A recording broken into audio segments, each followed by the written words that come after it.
କାରଣ ବ୍ୟବହାର କରିବ ଦେବୀ ଜାନକୀ ପ୍ରତି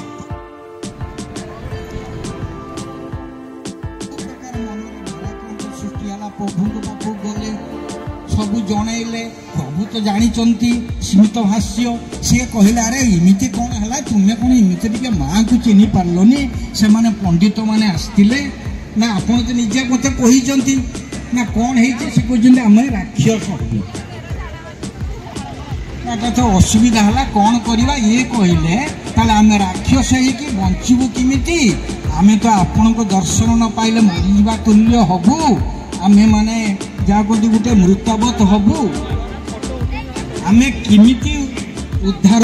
ଆମେ ଶତ୍ରୁ ଆଚରଣ କରିବୁ ଏବଂ ତାଦ୍ୱାରା ଆମେ ଶୀଘ୍ର ଆପଣଙ୍କ ପାଖକୁ ପ୍ରତ୍ୟାବର୍ତ୍ତନ କରିବୁ। ତୁମେ ସେଇ ରାକ୍ଷସ ମାନଙ୍କ ଦ୍ୱାରା ଜୀବନର କୋଉ ସମୟରେ ନିଶ୍ଚୟ ଉତ୍ପୀଡ଼ିତ ନିର୍ଯାତିତ ହବ। ତେଣୁ ସୀତା ଠାକୁରାଣୀଙ୍କର ଅବସ୍ଥା ହେଇଥିଲା। ରାମାୟଣ କଥା ଆପଣ ଜାଣି ଚତୁଃଶନ କୁମାର ତାଙ୍କୁ ମଧ୍ୟ ଅଭିଶାପ ଦେଇଥିଲେ ଆପଣମାନେ ଏହି ରାକ୍ଷସ ମାନଙ୍କ ଦ୍ୱାରା ଜଙ୍ଗଲରେ ନିର୍ଯାତିତ, ଅପମାନିତ, ଲାଞ୍ଛିତ, ଘୃଣିତ ହେବେ। ତେଣୁ ଇଏ ଗଲା କଥା। ମୋର କହିବା କଥା, ଆପଣମାନେ କହିଥିଲେ 2-4 ପଦ କଥା, ଦୋଳ କେମିତି କାହିଁକି ଆସିଲା? ତେଣୁ ଭଗବାନ ମାୟା କଲେ, ତାଙ୍କୁ କହିଲେ ତୁମେ 3 ଜନ୍ମ ଯଦି ବୈରୀ ଭାବ ଆଚରଣ କରିବ ମୁଁ ତାହେଲେ ତୁମକୁ ଉଦ୍ଧାର କରିବି। ସେମାନେ ପ୍ରଭୁଙ୍କର ଲୋକ, ସେମାନେ ଖୁବ ବଡ଼ ବଡ଼ ଭକ୍ତ ସେମାନେ। ତେଣୁ ସେ ପ୍ରଥମେ କ'ଣ ହେଲେ, ଜନ୍ମ ହେଲେ କଶ୍ୟପ ଋଷି ଏବଂ ଦିତିଙ୍କ ଗର୍ଭରୁ। ସତ୍ୟ ଯୁଗରେ ଘଟଣା ଘଟିଲା। ସିଏ ହେଲେ ହିରଣ୍ୟକଶ୍ୟପ ଏବଂ ହିରଣ୍ୟାକ୍ଷ 2 ଭାଇ। ବିଷୟବସ୍ତୁ ଆପଣଙ୍କର ଅଛି ଦୋଳ କଥା। କୋଉଠୁ ଏ ହୋଲି ଆସିଲା, ଦୋଳ କୋଉଠୁ ଆସିଲା? ଆପଣମାନେ ଅଧ୍ୟାୟ ପଢ଼ିଛନ୍ତି, ଜାଣିଛନ୍ତି ହିରଣ୍ୟକଶ୍ୟପ କ'ଣ କଲା। ସେ ବିଷ୍ଣୁଙ୍କ ବିରୋଧୀ, ଶିବଙ୍କର ଭକ୍ତ।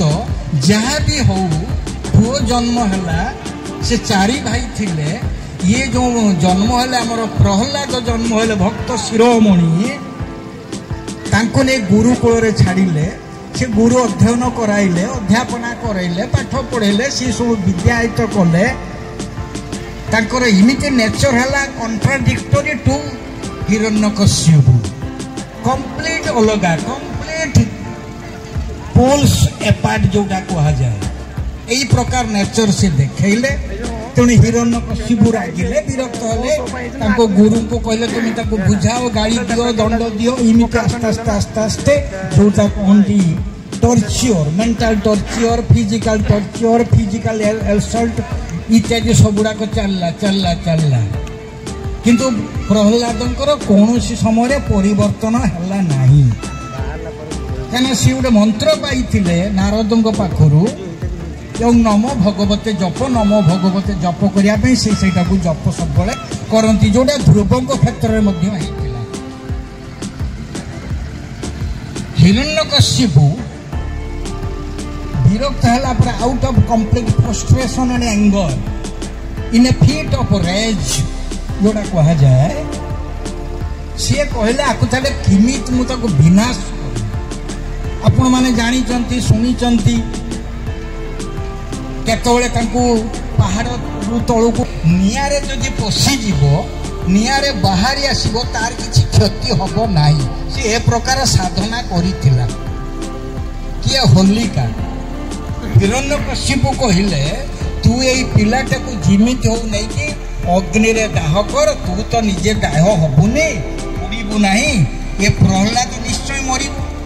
ତେଣୁ ହୋଲିକା କ'ଣ କଲା, ପ୍ରହ୍ଲାଦକୁ ଦିନେ ଗେଲ ବସର ହେଇ ବାତ୍ସଲ୍ୟ ମମତାରେ, ସ୍ନେହ ମମତାରେ, ମା ତୁଲ୍ୟ ପ୍ରେମ ଦେଇ, ମା ତୁଲ୍ୟ ସ୍ନେହ ଆଦର ଦେଇ ପ୍ରହ୍ଲାଦକୁ ନେଇ ଅଗ୍ନିରେ ପୋଷିଲା। ପ୍ରହ୍ଲାଦ ତ ଗୋଟେ ଶିଶୁ, ସେମାନେ କିଛି ଜାଣିନାହାନ୍ତି, ନିଷ୍ପାପ, ନିରୀହ, କମ୍ପ୍ଲିଟ, ଯୋଉଟା କୁହାଯାଏ ଇନୋସେଣ୍ଟ, ସୋ ସିମ୍ପଲ, ସୋ ଲୁସିଡ୍। ଏମିତି କାମ କଲା। ସେଇଠି ପାଖରୁ ଶବ୍ଦ ଗୋଟେ ଆସିଲା, ଅପଭ୍ରଂଶ ହେଲା ପରେ ହୋଲି। होली पालन करिवार ये गोटे हूँ कारण बा ये मतवाद दिखते शास्त्रकार मान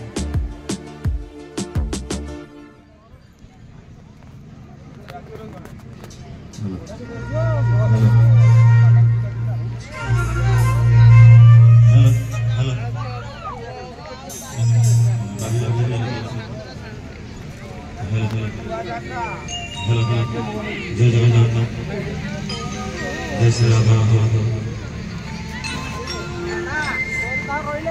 जति मोर श्रोता बंधु तथा भक्त मैंने अच्छा गोटी गोटी प्रणाम कारण यही समय ही केवल प्रभु आम पाखक ही आसी था ना आम सब ही दौड़ था प्रभु पाखक जहा हो कारण जहाँ कि हूँ ठीक ही हूँ आग को जहाँ भी हम सब किसी ठीक हो जी किसी संसार त्याग करी से ही किसी पाई से प्रभुंकर करुणा हो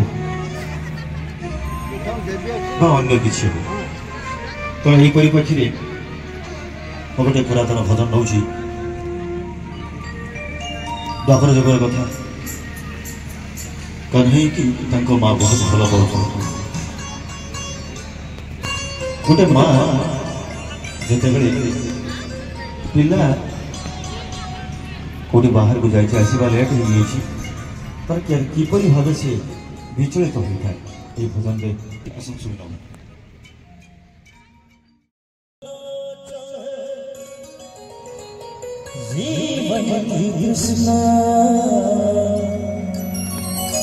शुण कृष्ण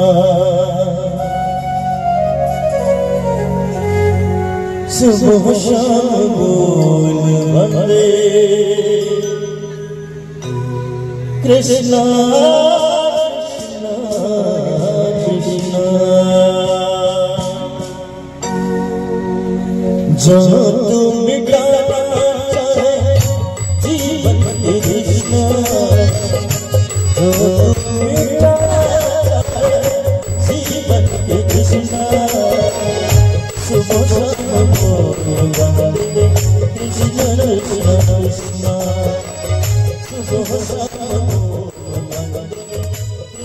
शुभ